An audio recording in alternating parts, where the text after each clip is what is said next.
എന്നിട്ട് ഓടിക്കണത്. എടാ സഞ്ജീവ രക്ഷിക്കടാ, വണ്ടിയൊക്കെ മാറ്റിയിടാ.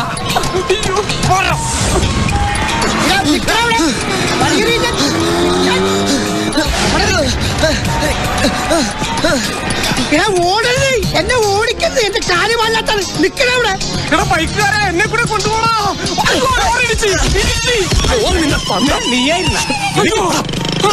ചെറുപ്പത്തിന് ഓടിയ പോലെ എനിക്കിപ്പോ ഓടാൻ പറ്റില്ല. ആൾക്കാർ നടന്നു ഓടേണ്ടത് കൊതിയാവണ്ട.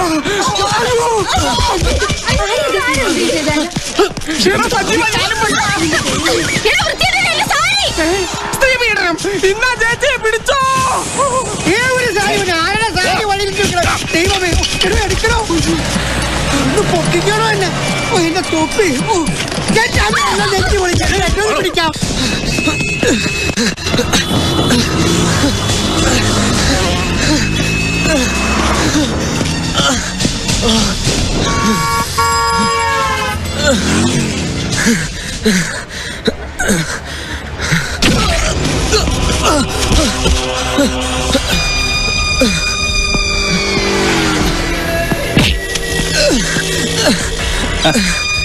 ഊതിക്കാച്ച് പെരുപ്പിച്ച് വെച്ചിരിക്കുകയാണല്ലേ, നല്ല അസല് മസില്.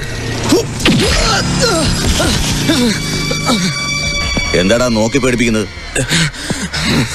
ഓ അത് ശരി, നിനക്കെന്നെ തിരിച്ചു തരണം അല്ലേ? തല്ലടാ, തല്ലണം മോനെ, കഴിവറ മോനെ. അയ്യോ സാറേ, ഇനി അവനെ തല്ലല്ലോ സാറേ. മാറാ അങ്ങോട്ട്. അയ്യോ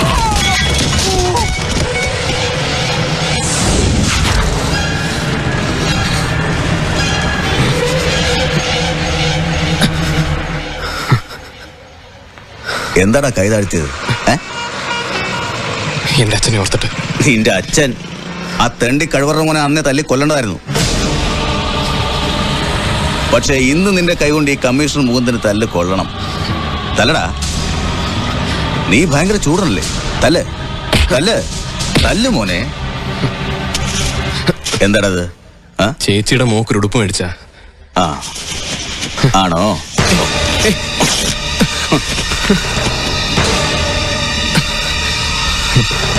ഇപ്പൊ നിനക്കെന്നെ തല്ലാൻ തോന്നില്ലേ?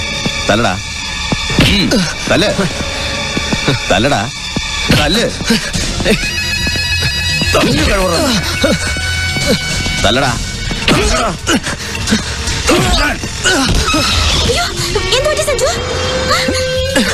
വേഗം വിട്ടോ.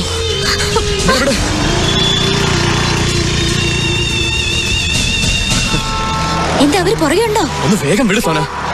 എന്റെ കയ്യിൽ ക്യാമറ ഇല്ലാതായി പോയി. അല്ലെങ്കിൽ ആ കോന്തൻ കമ്മീഷണറുടെ വിശ്വരൂപം ഞാൻ ടിവിയിൽ കാണിച്ചേനെ. എന്നിട്ട് ഞാൻ 10 ഡയലോഗും കാച്ചിയേനെ.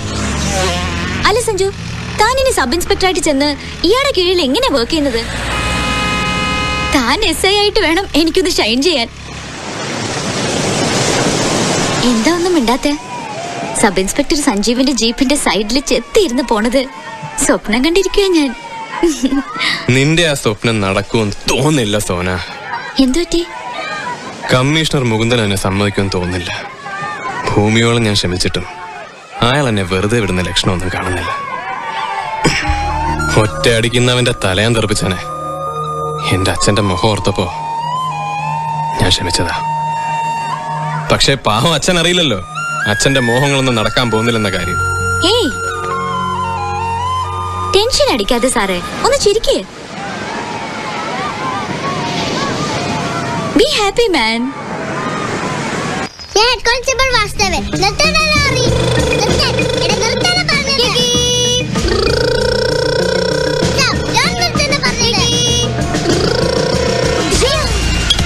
അയ്യോ എന്നെ കൊന്നേ. അയ്യോ ചിമ്മിക്കുട്ടി, എന്താ ഇത്? ഇതുപോലെ എന്റെ അച്ഛനെ പണ്ടാ ലോറിക്കാര് കൊന്നത്. ആ ലോറിയിൽ എന്തായിരുന്നെന്ന് അറിയോ? സ്പിരിറ്റ്. അതെന്താ? ആ എനിക്കും അറിയില്ല. ഇനി എന്റെ മാമൻ SI ആയിട്ട് വേണം എന്റെ അച്ഛനെ കൊന്നവരെ കണ്ടുപിടിക്കാൻ.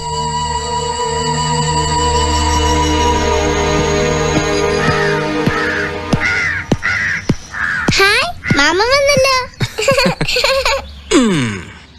എനിക്ക് ഉടുപ്പ് ഉണ്ടെന്നോ?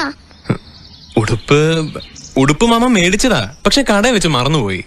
മറന്നു പോയെങ്കിൽ അങ്ങോട്ട് പോയി എടുത്താലെന്താ? അത് പിന്നെ ഇവിടെ വന്നപ്പോഴാ ഓർത്തത്. മാമ നാളെ പോയി എടുത്തോണ്ട് വരാം. ചുമ്മാതാ, ഇപ്പൊ ചിന്നോള് പറഞ്ഞ ഒന്നും ഓർക്കയില്ല. വേണ്ട, ഞാൻ പിണക്കുവാ. അയ്യേ, പിണങ്ങാതെ. സത്യമായിട്ട് മാമൻ ഉടുപ്പ് മേടിച്ചതാ, പക്ഷെ കീറിപ്പോയി. കള്ള, എല്ലാരും കള്ളം പറയാ. ദേ നോക്കിയേ.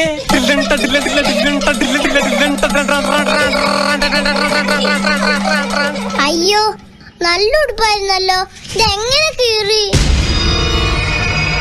6 മാസം പുറകെ നടന്ന് പറഞ്ഞിട്ടാ ഒരു ഉടുപ്പ് കൊടുത്തുന്നത്, അതും കീറുടുപ്പ്. അങ്ങോട്ട് ചെല്ലേ, ഇപ്പോട്ട് ബാധിക്കാൻ. പോയ കാര്യം എന്തായി സജീവ? അത് വെരിഫിക്കേഷൻ സർട്ടിഫിക്കറ്റ് ഈ ആഴ്ച തന്നെ അയക്കാന്നാ പറഞ്ഞത്. മറ്റുള്ളവരെ ആശ്വസിപ്പിക്കാനായിട്ട് പോലും എന്റെ മക്കള് കള്ളം പറയരുതെന്ന് ഞാൻ പറഞ്ഞിട്ടില്ലേ?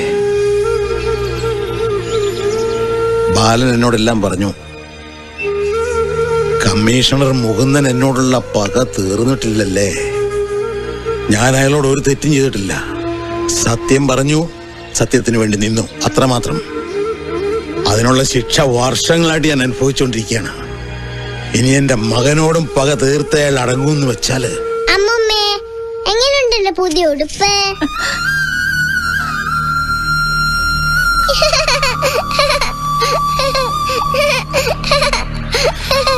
എന്റെ മോളുടെ ഉടുപ്പ് കയറിയ ദ്രോഹിയുടെ കൈ ഞാൻ വെട്ടിയെടുത്തേനെ.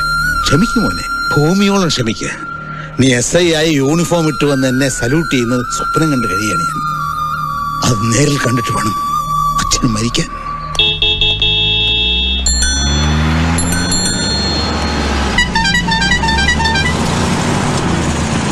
ചിക്കൻ മേടിക്കാൻ, മട്ടൻ മേടിക്കാന്നൊക്കെ പറഞ്ഞു വരും.